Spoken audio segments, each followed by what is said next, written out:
সকাল সকাল ওয়েদারটা দারুণ।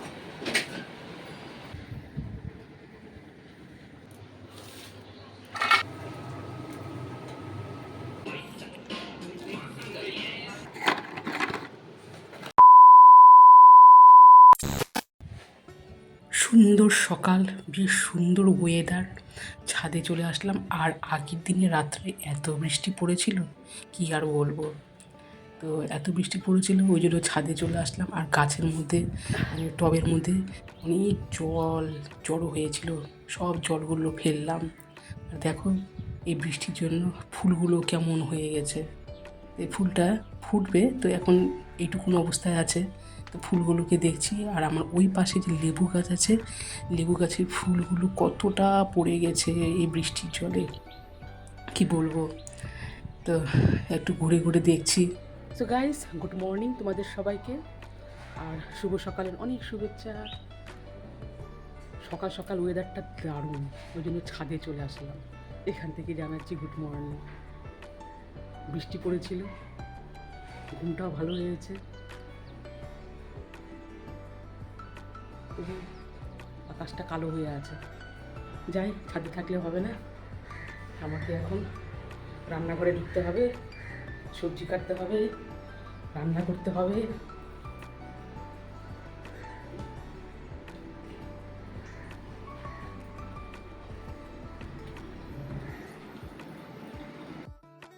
তো যাই হোক, আমি কিন্তু এই যে চলে আসলাম। আর কি কি রান্না করেছিলাম সেটা তোমাদের কাছে দেখাতে পারিনি। তো পনিরের তরকারি করেছিলাম, ডাল করেছিলাম, তো আর একটা ভাজা করেছিলাম। তো কর্তামশাই তো স্কুলে চলে গেল খাওয়া দাওয়া করে। আর আমি কি করেছি, এইদিকে বিছনাটাকে পাল্টে দিয়েছি। বিছনাটাও কাচা হয়নি অনেক দিন ধরে। তো যেটা বেডশিট ছিল ওটাকে সার্ফের জলে চুবিয়ে দিয়েছি। বালিশের কভারটাও দেখতেছি নোংরা হয়ে গেছে, তো বালিশের কভারটা এই জন্য পাল্টে নিচ্ছি। আর বিছানাগুলো না ভালো লাগে না, 3-4 দিন পর সরাতেই হয়। একটু নোংরা হয়ে গেলে না আর দেখতে ইচ্ছা করে না, এই বিছানার মধ্যে শুতেও ইচ্ছা করে না। আর এই দেখো একটা কাণ্ড, এই বালিশটা কত মোটা, বালিশের কভার দিতে দিতে আমি হাঁফসে যাচ্ছি। এগুলো যেহেতু নতুন করা হয়েছিল, আর আগের যেগুলো পুরনো বালিশ আছে ওগুলো তো ওই ইউজ করতে করতে ওগুলো মানে অনেকটা নিচে নেমে গেছে। আর এইগুলো যেগুলো মোটা বালিশ আছে না, এগুলো আমরা দিই না, মাথায় দিই না, খুব হয়, ওই ঘাড় ব্যথা করে। আর এই বালিশের কভারটাও ঢুকছে না, বালিশটা এত মোটা। তার পাশে আমার মেয়েও আছে, ওই বলছে। আর মেয়েরা কিন্তু এইরকমই বালিশগুলো নেয় না, ওই একই সময় আমি হঠাৎ করে নিয়ে নিলাম। আর আমি কি করি, এই বিছানার কভার যদি পাল্টাই, বালিশের কভারটাও পাল্টাই নিই।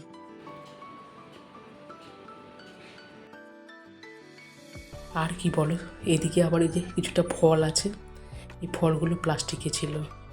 আর এই কর্তা মশাই কী বলো তো, শুধু ফলগুলো কিনে নিয়ে আসবে, আর তো কিছু করবে না।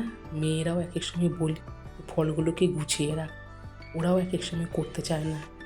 আর আমাদের ঘরে কিন্তু ফ্রুটসটা বেশি থাকে, ফলটা প্রত্যেক দিন চলবে। আর শেষ হয়ে গেলেও কর্তামশাই নিয়ে আসে, না নিয়ে আসার কোনো ইয়ে না। তো এক এক সময় এত বেশি ফল নিয়ে আসে, অর্ধেকটা খেতেও পারি না। কত আর ফল খাবো, একদিন আমিও খেতে পারি না, কারণ লাঞ্চ হতে হতে অনেকটা টাইম হয়ে যায়। আমার অনেক সময় 3টা 3:30 এরকম হয়ে যায়। আর তারপরে ওই দিকে আর পরে ফল খেতে ইচ্ছা করে না। তো হ্যাঁ, একই সময় ওই কাজের ফাঁকে ফাঁকে দিনের বেলা এই ধরে নাও 10টা বা 11টার সময় 1-2টা ফল খেয়ে নিই। আমি এই যে দেখো ছাদে চলে আসলাম কাপড় মেলতে। আর কি হাওয়া, কি সুন্দর লাগছে। মেঘটাও দেখো কত সুন্দর লাগছে। এই ওয়েদারটাই ভালো লাগে, আর বেশি রৌদ্রও ভালো লাগে না। আবার রৌদ্র না থাকলে কাপড় মেললেও কিন্তু কাপড় শুকোতে চায় না, মানে সব দিক থেকে একটা অসুবিধা। এই দেখো কি সুন্দর মেঘ করেছে। তো আমি আবার দাঁড়িয়ে আছি কিছুক্ষণ ধরে, হাওয়াও খাচ্ছি, বেশ ভালো লাগছে। আর এই কাপড়ের মধ্যে না ক্লিপ না লাগালে কিন্তু একদম শেষ। যদি ক্লিপ না লাগায় কাপড়গুলো এদিক ওদিক হয়ে যায়। আর এই যে বাসনগুলো মেজে রেখেছিলাম, ছাদে রেখে দিয়েছিলাম কাপড় টাপড় মেলে। তারপরে এই যে এখন এই বাসনগুলো, এগুলো তো সাজাতে গুছাতে হবে, যেমন তেমন করে রাখলে হবে না। তো একদিকে বাটি, একদিকে চা ছাঁকনি হবে, একদিকে প্লেট হবে, একদিকে থালা থাকবে, একদিকে গামলা থাকবে। তো এই করতে করতে কী হয়, বেলা অনেকটা পার হয়ে যায়।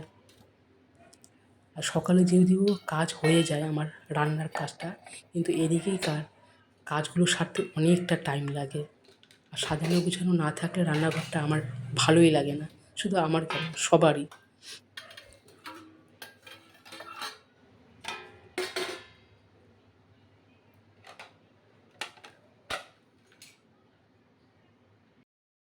আমি দেখো এই যে এখন স্নান সেরে আসলাম।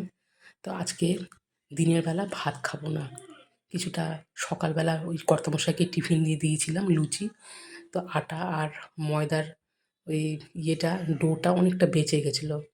তো বড় মেয়ে তো কলেজে গেছে, ছোটো মেয়ে আছে, ওই ভাত খাবে। তো আমার জন্য কয়েকটা 4-5টা লুচি করে নিচ্ছি। ওই পনিরের তরকারি আছে, ওই গরম গরম লুচি আর পনির তরকারিটা একটু গরম করব, ওটা দিয়ে খেয়ে নিব। তো এই যে দেখো গরম গরম লুচি করেছি, আর এদিকে পনির আছে, ডাল আছে, ডাল নিলাম না, এটা দিয়েই আমার খাওয়া হয়ে যাবে লাঞ্চ। আর এদিকে পাশে মেয়ে আছে, মেয়েও একটু হাত দিচ্ছে, ওইও খাচ্ছে। আর সত্যি বলতে কি, লুচি কম বেশি আমরা একটু সবাই বেশি ভালোই বাসি খেতে, তাই না? তো মেয়ে কিন্তু ভাত খাওয়া হয়ে গেছে, ও তবু আমাকে দেখে আবার আমার পাত থেকে আবার লুচিগুলো নিচ্ছে, খাচ্ছে। এই যে এখন ইভিনিংয়ের টাইমে ছাদ থেকে কাপড়গুলো নিয়ে আসলাম। এখন কাপড়গুলো একটা একটা করে গুছাচ্ছি, বেডশিটটাও শুকিয়েছে, রৌদ্রটা পরে ভালো হয়েছিল, ভালোই লাগে। তো এই যে এখন বেডশিটগুলো এগুলো গুছিয়ে নিব, তারপরে সন্ধ্যাবাতি দিয়ে চাটা তো খেতেই হবে।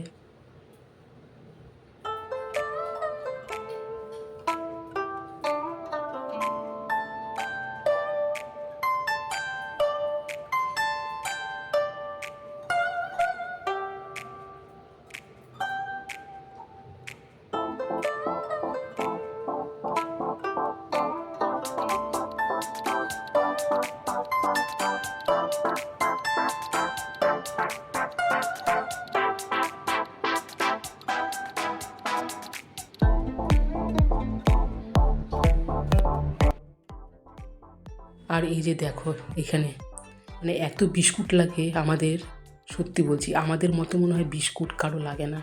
মেয়েরা বড় হয়ে গেছে তবু এত বিস্কুট। বড় মেয়ে বিস্কুটের কৌটো নিয়ে বসবে, 1 কাপ চা, আর তার সাথে ওই যে কতগুলো যে বিস্কুট খাবে তা জানি না। আর এইদিকে কুকুরের অত্যাচার, আমি এই কুকুরের জ্বালায় কী বলবো, ভালোভাবে ভিডিওগুলো এডিট করতে পারি না এক এক সময়।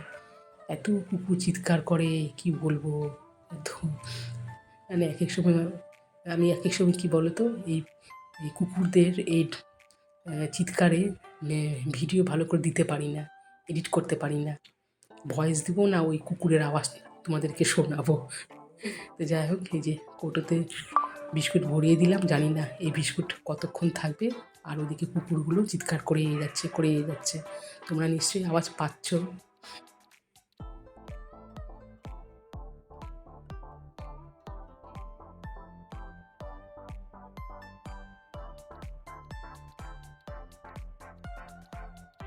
তো চলো এখন কার মতো এই পর্যন্ত, রাতের ডিনার সেরে নেব, সব কমপ্লিট হয়ে গেছে, রুটিও করে নিয়েছি, রাতের ডিনারে এটাই হবে।